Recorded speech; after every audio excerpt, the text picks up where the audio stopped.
तो फ्रेंड्स हम लोग पार्ट 2 डिस्कस करेंगे टीचिंग एप्टीट्यूड फॉर एमएड का प्रीवियस ईयर क्वेश्चन के related. A teacher shall inculcate social and moral value among students. एक शिक्षक विद्यार्थियों में सामाजिक और नैतिक मूल्यों का निर्माण किस तरह से कर सकता है। देखो, सामाजिक और मतलब सोशल और मोरल, सामाजिक और नैतिक, तो किस तरह से हम कर सकते हैं। वैल्यू के ऊपर लेक्चर देके, डिलीवरिंग लेक्चर्स ऑन वैल्यू, मूल्यों के विषय में व्याख्यान करके, या फिर शोइंग टीवी प्रोग्राम, टेलीविजन का प्रोग्राम दिखाकर, ये तो भाई गलत है। इन्वॉल्विंग स्टूडेंट इन को करिकुलर एक्टिविटी, ये दो थोड़ा सही है दोस्तों, ज्यादा सही आप बोल सकते हो अभी, ठीक है ना। ऑब्जर्विंग रिलीजियस फेस्टिवल, देखो रिलीजियस फेस्टिवल आप ऑब्जर्व कर सकते हो, वहां पे सोशल वैल्यू होगा, लेकिन मोरल वैल्यू उतना ज्यादा यहाँ पे नहीं होता होता है। धार्मिक त्योहारों का निरीक्षण करके होता है, लेकिन सबसे ज्यादा अप्रोप्रिएट देखो यहाँ पे, ये जो है अप्रोप्रिएट नहीं है। वैल्यू के ऊपर लेक्चर देने से भी कुछ ज्यादा फायदा नहीं है, ठीक है, ये गलत है, ठीक है ना। ये फायदा कुछ होगा नहीं, दोनों पहला दोनों तो भाई बिल्कुल भी फायदेमंद चीज है नहीं। यहाँ पे तीसरा और चौथा के बीच में अगर आप देखोगे तो तीसरा ज्यादा यहाँ पे इफेक्टिव लगता है। स्टूडेंट्स को अगर को करिकुलर एक्टिविटी में इन्वॉल्व करोगे तो वो उनके अंदर सोशल वैल्यू आएगा, सोसाइटी एक दूसरे के साथ वो जुड़ेंगे, सोसाइटी सोशल जो चीजें होती हैं उसके साथ वो क्या होंगे, सोशलाइजेशन उनका होगा, जुड़ेंगे, सक्रिय रूप से वो शामिल होंगे, ठीक है। और उसके बाद यहाँ पे उनका मोरालिटी भी डेवलप होता है, खेल से उनका मोरालिटी डेवलप होता है। को करिकुलर एक्टिविटी में बहुत सारे काम आते हैं, सिर्फ खेलना नहीं होता। तो उन सब में different different kind of moral activity हम डेवलप कर सकते हैं उनके बीच में। तो ये इंपॉर्टेंट हो जाता है, तीसरा आंसर जो सही होगा। Next, arrange the following teaching process in order, यहाँ पे ये जो चीजें हैं इनको हमको एक ऑर्डर में रखना है, ठीक है। Relating the present knowledge with the previous knowledge, ठीक है। उसके बाद बोला इवेल्युएशन, री teaching, formulation objective and presentation of material. देखो सबसे पहले क्या करना है, सबसे पहले आप अपना यहाँ पे ये ऑब्जेक्टिव को क्या करोगे, सबसे पहले यहाँ पे आप क्या करोगे, फॉर्मुलेट करोगे। ऑब्जेक्टिव पहले, उद्देश्यों का निर्धारण सबसे पहले किया जाता है। उसको करने के बाद आप क्या करोगे, जो चीज आप पढ़ाने वाले हो वो रिलेट कर रहा है कि नहीं प्रीवियस नॉलेज के साथ, बहुत ज्यादा इंपॉर्टेंट है। तो इसलिए आप रिलेट करोगे जो प्रेजेंट नॉलेज है उसको प्रीवियस नॉलेज के साथ। जब आप क्लास में पढ़ाने जाते हो, आप तो बीएड किए हो, जो भी जो एमएड के लिए एग्जाम दे रहे हो वो बीएड किए हो, तो माइक्रो टीचिंग आपको पता होगा। माइक्रो टीचिंग में कैसा होता है आपको पता होगा। आप पहले जाते हो वहाँ पे, पढ़ाते हो, पढ़ाते टाइम आप सब्जेक्ट को इंट्रोड्यूस, चैप्टर को इंट्रोड्यूस करते हो। चैप्टर को इंट्रोड्यूस करते टाइम आप कुछ क्वेश्चन पूछते हो, उस क्वेश्चन से बच्चों का प्रीवियस नॉलेज को आप देखने का कोशिश करते हो, और फिर वो अपने जो प्रेजेंट सब्जेक्ट के साथ क्या करते हो, रिलेट करते हो। तो फोर्थ के बाद क्या हो जाएगा, वन जब वो हो जाएगा, उसके बाद आप जब रिलेट कर लिए उसके बाद आप क्या करोगे, बच्चों को आप उनका प्रीवियस नॉलेज के साथ आपने प्रेजेंट नॉलेज को रिलेट कर दिया। उसके तुरंत बाद आप क्या करोगे, आपका जो भी मटेरियल है, स्टडी मटेरियल जो भी आपको पढ़ाना चाहते हो, जो भी कंटेंट सब्जेक्ट करना डिलीवर करना चाहते हो उसको प्रेजेंट करोगे। इसके बाद भी आ जाता है। इतने में तो आपका आंसर आ गया, बस पहला जान लिए तो यहाँ पे आंसर हो जाता है ऑलरेडी। तो चलो तीन तो हम कर दिया, उसके बाद क्या करोगे, मटेरियल प्रेजेंट करने के बाद आप क्या करोगे, इवालुएट करोगे। अगर आप सही पढ़ा, इवालुएट करोगे, अगर आपका पढ़ाई जो भी टीचिंग आपने दिया वो सही है तो पढ़ाने का जरूरत नहीं है। कुछ भी गलत हुआ है तो क्या करोगे, आप रीटीच करोगे। रीटीच सबसे लास्ट में आता है। तो ये प्रॉपर ऑर्डर हो जाता है दोस्तों। सबसे पहले क्या करना है, ऑब्जेक्टिव को फॉर्मुलेट कर लेना कि ये सब चीज हमको पढ़ाना है कल जाके क्लास में। फिर क्लास में जाओगे तो बच्चों को पूछोगे कुछ प्रीवियस क्वेश्चन, मतलब नॉलेज के बेसिस पे कुछ क्वेश्चन रिलेट करोगे, बच्चे हाँ हाँ उस तरह से हम पढ़ने वाले हैं। जैसे कि मान लो आप सॉलिड लिक्विड गैस का रिलेटेड कुछ पढ़ना चाहते हो, तब क्या है, बच्चे आप लोगों ने कभी आइसक्रीम खाया है, इस तरह का कुछ भी, मतलब जो आप पढ़ाना चाहते हो उस तरह का कुछ भी रिलेट करके बच्चों को पूछना होता है। फिर प्रेजेंटेशन ऑफ मटेरियल, फिर इवैल्यूएशन है, लास्ट में रीटीचिंग होता है। Verbal guidance is least effective in, जो वर्बल गाइडेंस होता है, मतलब जो आप मौखिक शिक्षा दिशा निर्देश देते हो, वो सबसे किसमें कम प्रभावी है। देखो, एटीट्यूड डेवलप करने के लिए वर्बल गाइडेंस काम आ सकता है, बच्चों के अंदर कॉन्सेप्ट और फैक्ट्स भी डेवलप करा सकता है, बच्चों के अंदर रिलेशनशिप भी हम बातचीत करके कर सकते हैं। लेकिन भाई अगर आप स्किल, उनके अंदर कौशल का विकास कराना चाहते हो तो वहां पे आपको प्रैक्टिकल एक्सपीरियंस बताना पड़ेगा, हैंड्स ऑन एक्सपीरियंस बताना पड़ेगा, एक्सपेरिमेंटेशन करना पड़ेगा। तो वहां पे वर्बल गाइडेंस जो है काम नहीं आता है, सबसे लिस्ट काम यहाँ पे आएगा स्किल में। स्किल भी सिखा सकते हो बोल के, लेकिन सबसे कम काम आएगा स्किल में। उसके बाद यहाँ पे नेक्स्ट बोल रहे हैं, quality of education in school और college can be measured through. School और कॉलेज में क्वालिटी ऑफ एजुकेशन को कैसे मैनेज कर सकते हो, ठीक है, शिक्षा की गुणवत्ता का आकलन किस तरह से किया जा सकता है। इंफ्रास्ट्रक्चर में कितना फैसिलिटी वगैरह है वो देख सकते हो। मैन पावर है कि नहीं, टीचर्स है कि नहीं, प्रिंसिपल सब है कि नहीं, देख सकते हो। स्टूडेंट का अचीवमेंट क्या है, ये सब आप देख सकते हो। क्वालिटी ऑफ एजुकेशन देखने के लिए आप इस सब का देख सकते हो। सबसे बेटर तो है स्टूडेंट का अचीवमेंट कितना है वो देख सकते हो, लेकिन स्टूडेंट का अचीवमेंट कभी कभी अच्छे से नहीं हो पाता, उसके पीछे का रीजन भी होता है, उसको भी हमको देखना चाहिए। तो ये all of the will be the correct answer. ठीक है, इंफ्रास्ट्रक्चर अच्छा नहीं है तो बच्चे पढ़ेंगे कैसे, मैन पावर ने, टीचर ने, प्रिंसिपल ने, तो रेगुलेशन होगा कैसे, ये सब चीज इंपॉर्टेंट है। तो all of the will be the correct answer. The first important step in teaching, ये क्या है, शिक्षण में प्रथम महत्वपूर्ण बिंदु क्या है। देखो भाई, सबसे पहले प्लानिंग करना है बिफोर एंड, उसके बाद ऑर्गेनाइजिंग करना है। और हाँ हाँ हाँ हाँ, देखो प्लानिंग तब करोगे जब आप knowing the background of the student, ये मैंने आपको पढ़ाया भी था। जब आप विद्यार्थियों की पृष्ठभूमि को जानोगे तभी आप प्लानिंग कर सकोगे बिफोर हैंड, और उसके बाद ओरिजिनल मटेरियल का, सॉरी, मटेरियल का ऑर्गेनाइजिंग कर सकोगे। तो पहले ये, उसके बाद ये, उसके बाद तीसरा ये हो जाएगा। ठीक है, नोइंग द बैकग्राउंड, बच्चों कैसे हैं, बच्चे किस बैकग्राउंड के स्टूडेंट हैं। आप जाते हो किसी, आपका कहीं पे ट्रांसफर होता है कि हिंदी मीडियम वाले स्कूल में आप पढ़ाते थे, लेकिन चले जाते हो सीधा इंग्लिश मीडियम वाले, या फिर कहीं केरल में चले जाते हो, बच्चे को कोई इंग्लिश मीडियम नहीं आता, मान के चलो नहीं आता। तो आपको पता नहीं है कि बच्चों को इंग्लिश नहीं आता, तो वहां पे इंग्लिश में भाषण देने लगोगे तो क्या बच्चों को समझ में आएगा क्या, नहीं समझ में आएगा। तो बच्चों को बैकग्राउंड आपको पहले समझना पड़ता है। तो इसलिए यहाँ पे सही आंसर क्या हो जाएगा, knowing the background of the student. During the developmental process which of the following motor skills in the children is usually develop last. देखो, मोटर स्किल डेवलप करना है, विकासात्मक प्रक्रिया के दौरान निम्नलिखित चालक कौशल, मोटर स्किल में चालक कौशल में से कौन सा बच्चों में प्राय अंत में विकसित होता है। ठीक है, ये जो दोस्तों, ये एक जो हम जो थ्योरी वगैरह का पार्ट है, तो ये हमारा जो 25 के अंदर ये नहीं आता। ठीक है, ये हमारा 25 के अंदर क्या है, ये नहीं आता 25 के अंदर। ओके, ये 25 के अंदर नहीं आता। ओके, तो यहाँ फिर भी मैं इसका, हाँ ठीक है, इसका आंसर छोड़ देते हैं अभी, इसका आंसर अभी छोड़ देते हैं। ठीक है, आगे चलते हैं, ये हम बाद में डिस्कस करेंगे। ठीक है, Meeta earns score in the 72nd percentile on the standardize achievement test. ठीक है, ये स्टैंडर्ड अचीवमेंट टेस्ट वगैरह भी आपका मैंने अभी तक पढ़ाया नहीं है, तो इसको भी छोड़ दो। आगे चलते हैं, ये भी स्टैटिस्टिकल मेजर जो है ये भी मैंने आपको नहीं पढ़ाया, ये छोड़ दो। हाँ, करिकुलम बेस्ड असेसमेंट, इसके बारे में मैंने आपको पढ़ाया था।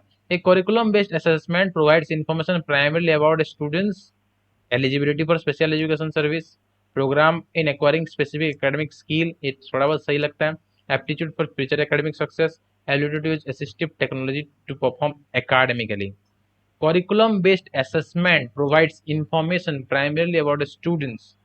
ठीक है, curriculum based assessment provides information primarily about the students, क्या स्टूडेंट का क्या यहाँ पे देखना होता है, यहाँ पे करिकुलम बेस्ड, देखो पाठ्यक्रम आधारित आकलन एक विद्यार्थी के एक विद्यार्थी के बारे में मुख्य रूप से जानकारी उपलब्ध कराता है। क्या, एक विद्यार्थी के बारे में आपको जानना है। ठीक है, तो यहाँ पे सबसे बेटर आंसर क्या होता है, विद्यार्थी का क्या जानना है, स्पेशल एजुकेशन में एलिजिबिलिटी नहीं, एप्टीट्यूड टीचर एकेडमिक सक्सेस ये भी नहीं, एबिलिटी जैसे टेक्नोलॉजी ये भी नहीं। तो करिकुलम बेस्ड असेसमेंट में progress in acquiring specific academic skill जो है वो प्रोग्रेस के बारे में हम जान सकते हैं।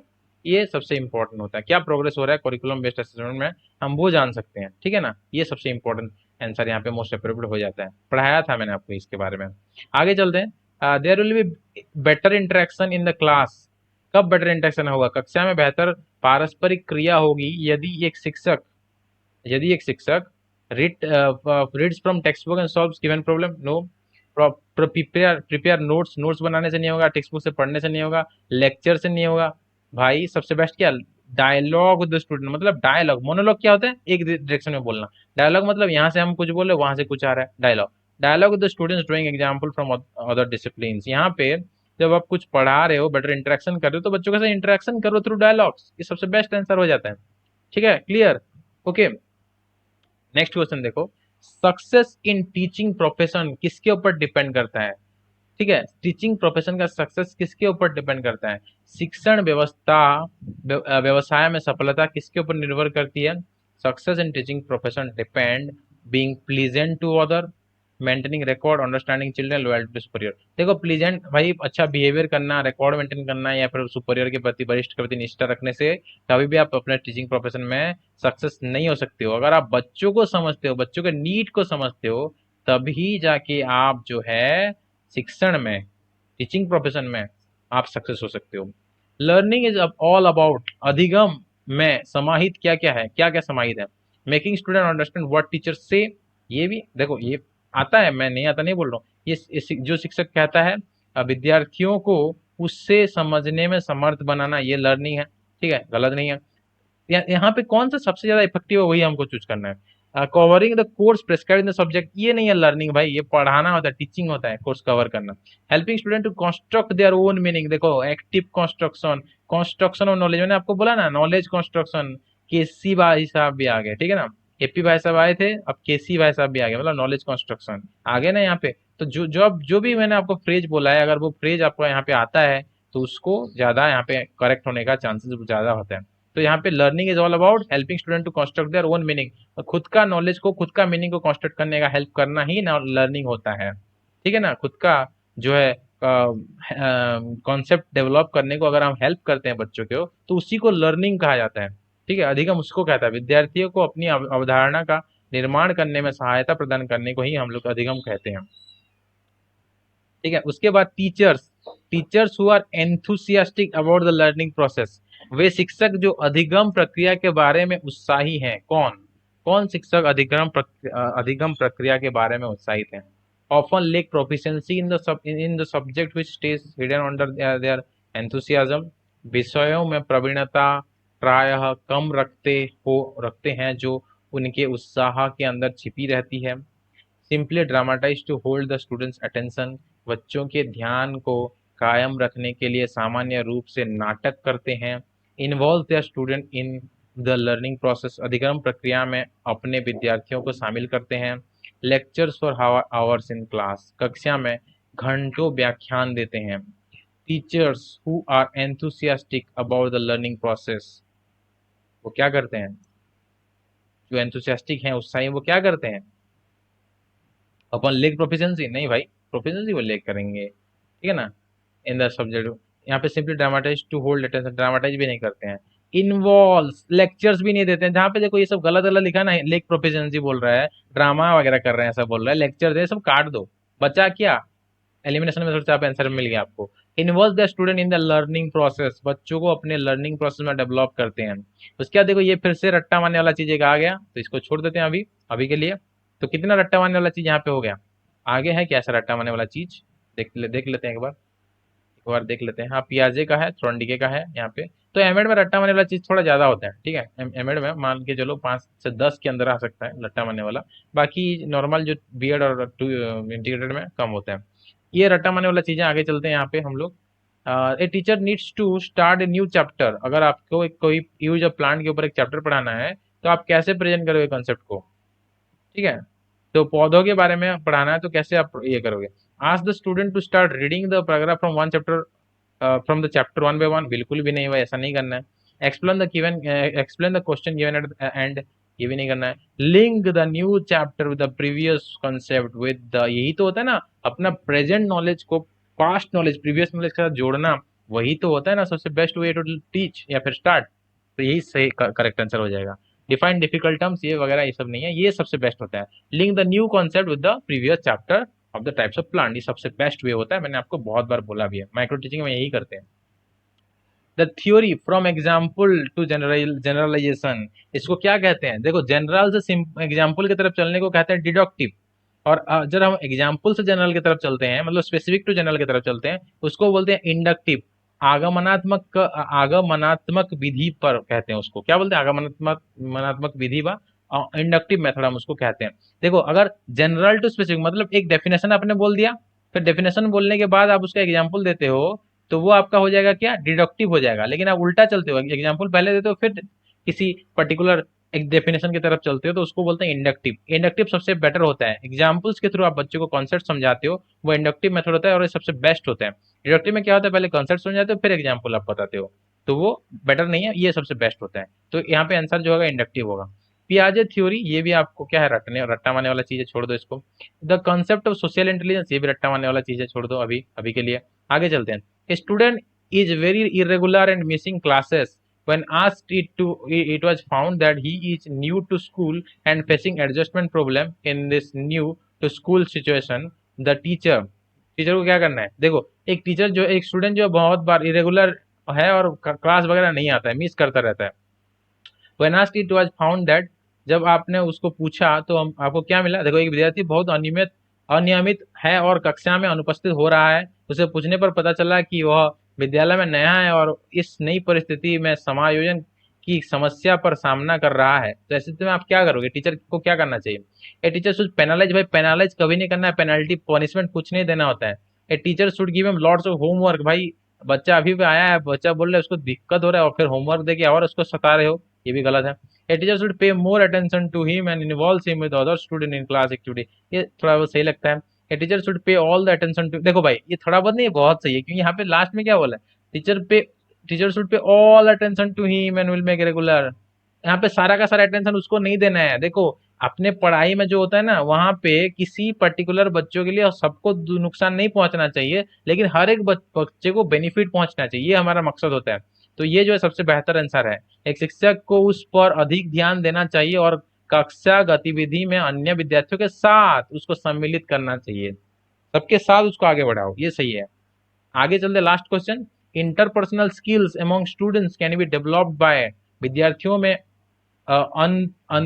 अंतर्वैयक्तिक कौशल, ठीक है, अंतर्वैयक्तिक कौशल